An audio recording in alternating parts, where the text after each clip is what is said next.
This conference will now be recorded. Hey everybody, it's 2:30 on Tuesday. It is time for our Monday through Thursday 2:30 podcast. We had a little technical difficulty yesterday, but we're here today. And we want to cover something that is very important to us. Okay, we're trying to make a difference in people's lives. We're trying to save lives. Okay, we're trying to stop the dying. We're trying to stop the torture. We're trying to stop the misery. We're trying to stop the wrong diagnosis being applied to people. And we're trying to stop the wrong treatments being applied to people. Okay, people who've been genetically damaged by the opioids and are suffering from a dysfunction in their nervous system are being labeled, not diagnosed, but labeled. It's not a diagnosis because there's no science behind it. They're being labeled as drug addicts, and they're being told they have to go to counseling and rehab and inpatient rehab and treatment centers and all kinds of just garbage. And we're trying to lay out the science. That's what we're trying to do. We're trying to lay out the science and let people see that no, they are not drug addicts. No, they never were drug addicts. They're not opioid addicts. They've been genetically damaged by the opioids, and when they attempt opioid abstinence, in other words, when they try to stop taking the opioids, they develop a very specific illness, what we call a signature illness. Doesn't occur with anything else. It's a loss of control within the part of the nervous system called the autonomic nervous system. It's a part of the nervous system that oversees your organs and organ systems, and you lose control of your sweat glands. That's uncomfortable. You lose control of your bowels. That's uncomfortable. You lose control of your adrenal gland, and that thing will kill you. And what we did was we presented that to the FDA in a citizen's petition. We did that knowing that the FDA would have to respond in writing. Okay, and so the FDA did respond in writing. They use it as an opportunity to make fun of me, to poke fun at all of us, really. Okay, they think they're hurting us. They're actually hurting themselves. And they chose a quote from page 2 of the citizen's petition. And that's what you see on the screen in front of you right here is page 2 of the citizen's petition. And the quote that they chose is in the second paragraph there. And it says, this petition requests the commissioner to immediately take every step possible to both stop the continuance of the genotoxicity in the population and supply the antidote to those poisoned who are experiencing the symptoms of the poisoning and thus are in danger of imminent death. Okay, I don't know how to get more specific. I don't know how to get more urgent than imminent death. Okay, if there's a more urgent phrase than imminent death, email it to me. Okay, I love to hear from you guys. Text me, email me. If there's a more urgent phrase than imminent death, I want to see it. Okay, maybe I'll put it in the next citizen's petition. Okay, but that's the quote that the FDA pulled. They pulled the quote with imminent death in it, and then they replied and said, we got other priorities. Okay, you may have imminent death going on, but we got other priorities. And they're making fun of us. They don't believe the science. But here's the deal, and this is not by accident. Okay, this was actually carefully planned. Look at the quote and look to the right of the quote, and you see I put 2 studies right there.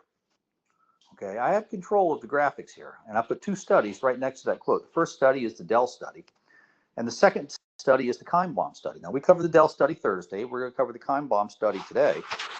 And the imminent death that we're talking about comes from adrenaline toxicity, epinephrine toxicity, okay, catecholamine toxicity. There are 3 catecholamines that are made and stored in the adrenal gland: epinephrine, norepinephrine, and dopamine, any one of which could kill you.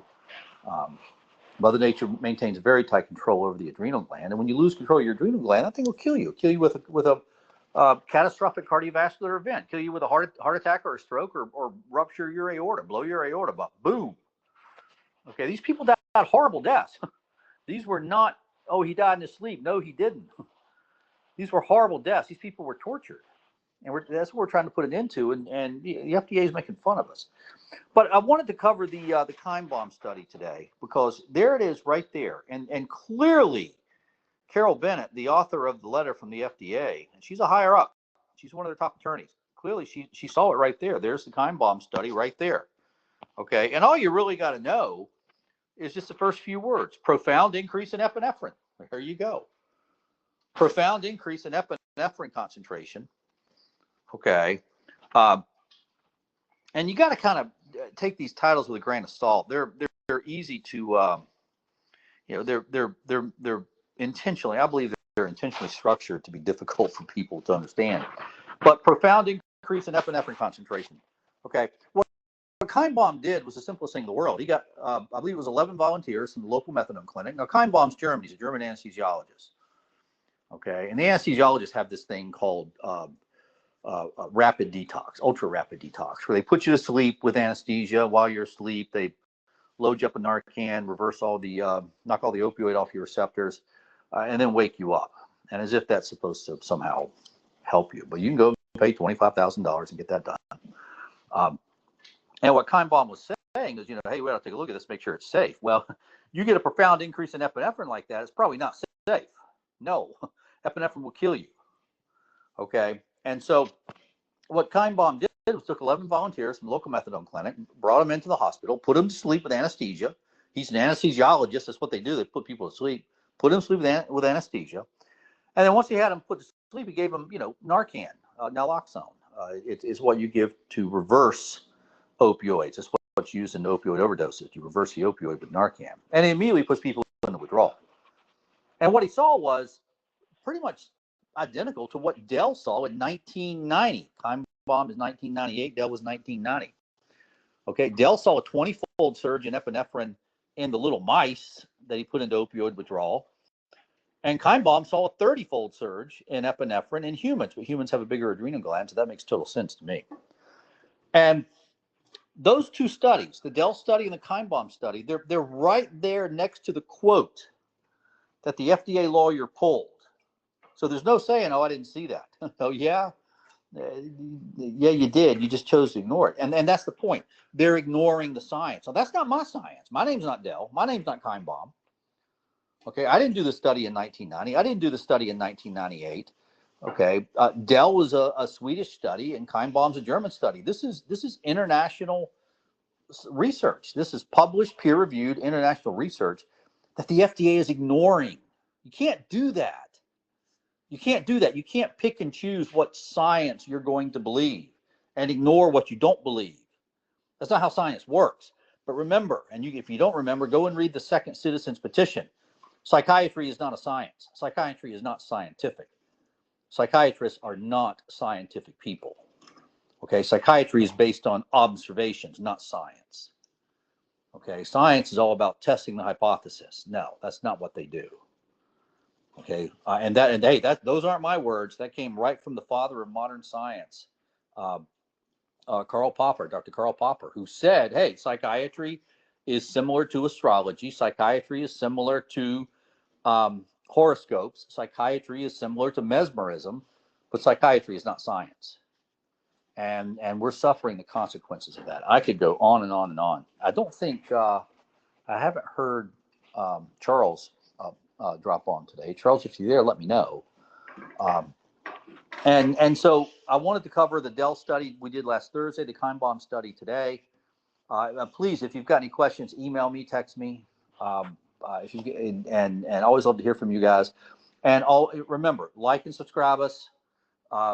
Post this podcast on your social media, everybody else's social media. We got to get this word out there. I am working on the book.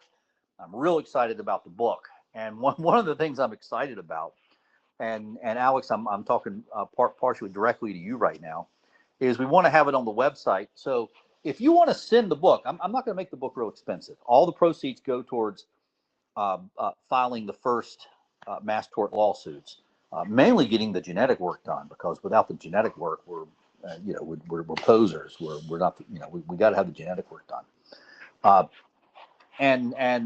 But you can send the book. The book will be called FDA Genocide.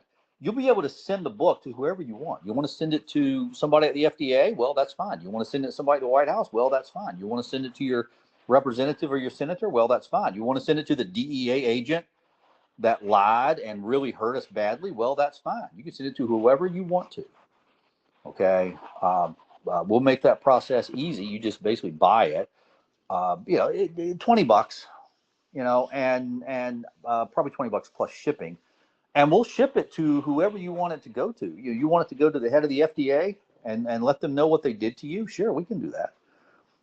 Let's use this as an opportunity. Let's give people the opportunity to be heard. Let's give them the opportunity to be heard. People are mad. People are angry. Let's give them the opportunity to be heard. So we'll hold here for today. We'll be back tomorrow. Alex, thank you. And everybody have a great day, and we'll see you tomorrow. Bye-bye.